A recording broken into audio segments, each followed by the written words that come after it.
Okay, I want you all to imagine that you're a superhero. And you find out that there's an airplane that's about to crash with 300 people, and it's going to kill everyone on board. What are you going to do?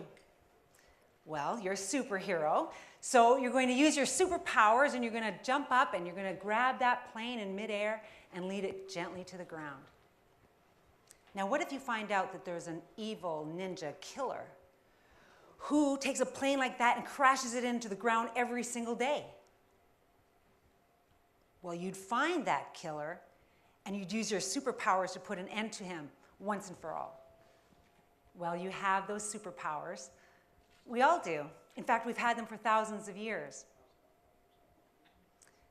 Somewhere along the line, we got a little disconnected, but I want to tell you about a time that really profoundly changed my life, where I experienced a reconnection.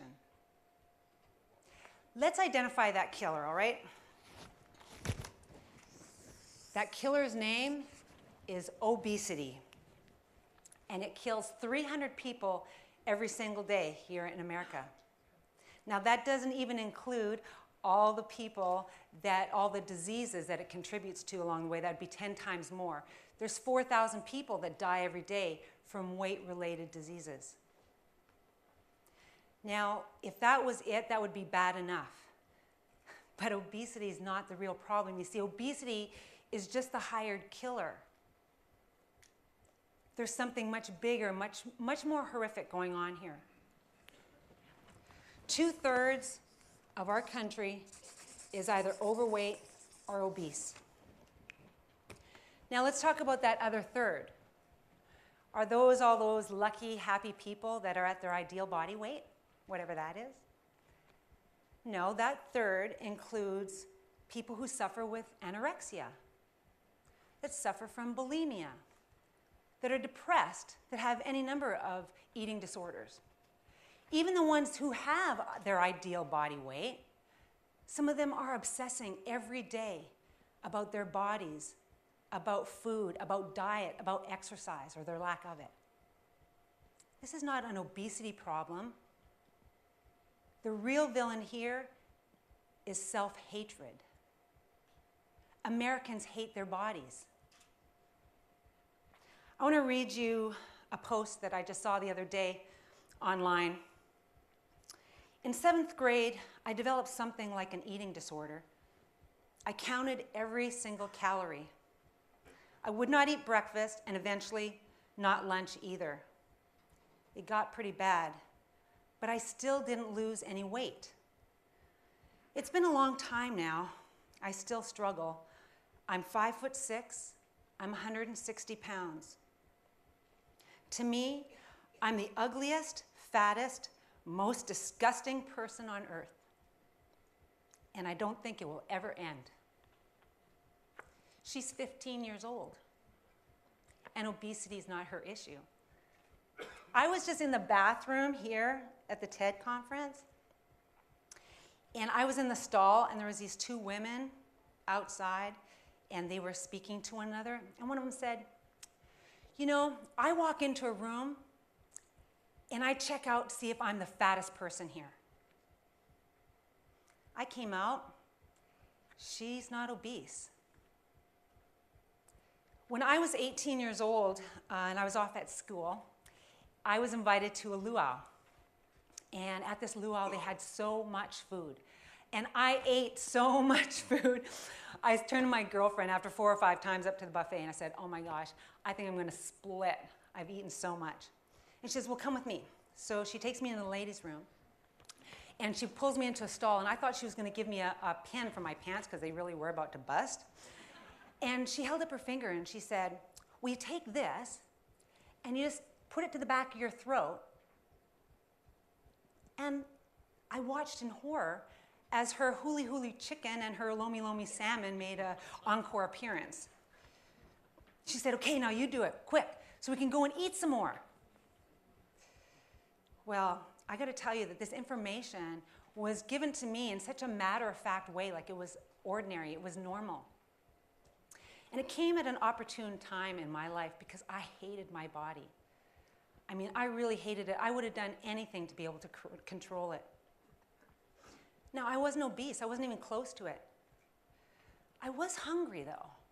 I was hungry for something that I couldn't identify, so food became the substitute. I want to tell you a couple of stats that you might not know. 4 out of 5 women are dissatisfied with their bodies. 50% of women and 25% of men on any given day are on some kind of a diet. Half of our children between 6 and 8 want to be thinner. 4 out of 5 10-year-olds are more afraid of getting fat than they are of nuclear war, cancer, or losing their parents. Half of our 9 and 10-year-old girls say that being on a diet makes them feel better about themselves. This is not an obesity issue. Americans hate their bodies. Now, why is that? Well, our culture is all based on how we look. That's what we value. Beautiful bodies have become like a currency. So if I look good, then I feel good. So my physical body is determining my emotions. And if I look good and I feel good, then guess what? I am good. This is great. Except for if I look bad, then I feel bad, and then I am bad, because these are my thoughts. So no wonder we hate our bodies. Our physical body is actually telling us that we're intrinsically bad.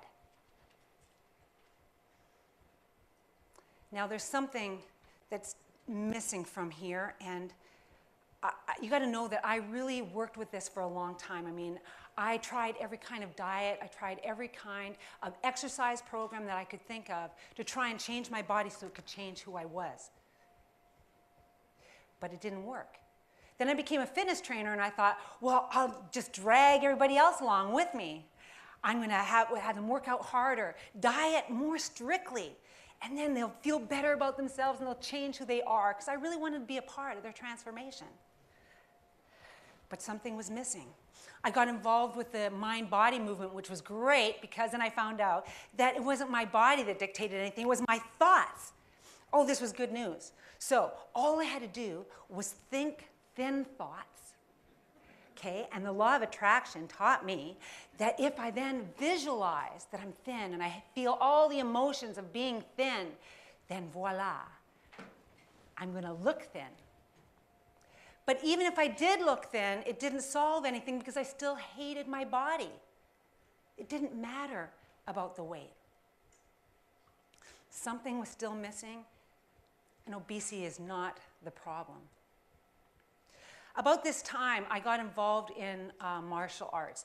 And when I say I got involved in martial arts, it means I actually got involved with a martial arts instructor. And he was kind of cute. But I hung in there, and I actually started taking classes.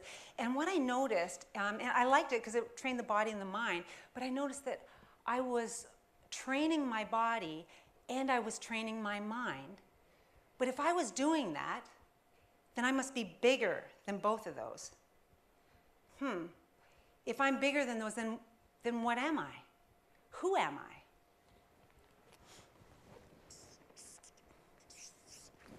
Well, I'm a superhero. This is very good news. Now, some people call this, your authentic self, spirit, superconscious soul. I like to think of it as samurai because that has that martial arts connotation of ancient wisdom and power. But it doesn't matter what you call it, okay? It's your inner authority. It's your authentic self. It's the place inside of you where there's no judgment. It's the seat of unconditional loving and acceptance. From this place here, I stop torturing myself. I start to accept myself just as I am.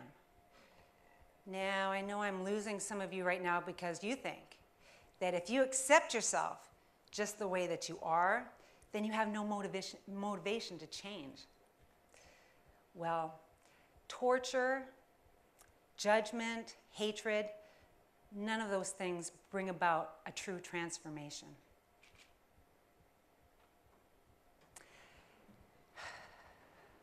This is who we really are, not this.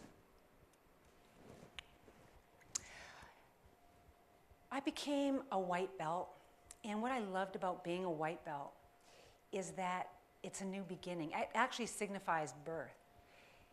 And 14 years later, I'm still training. I'm still working with people. Actually, thousands of people have gone through my programs now. And I'm still working with my body, and I'm still working with this crazy culture that we've created. But I know that I'm not my body. I have a body. I have a mind. I'm just a spiritual being that has that. Now, I want you to have a reconnection with who you really are, and the best way to do that is for you to get in touch with your superpowers. So I'm going to share with you what some of those are. You already know this. Superpower number 1, gratitude. If you go to the place inside of you and focus on something that you're really grateful for, you access. You're right in there. Because gratitude and self-hatred, they can't live in the same place. Superpower number 2, creation.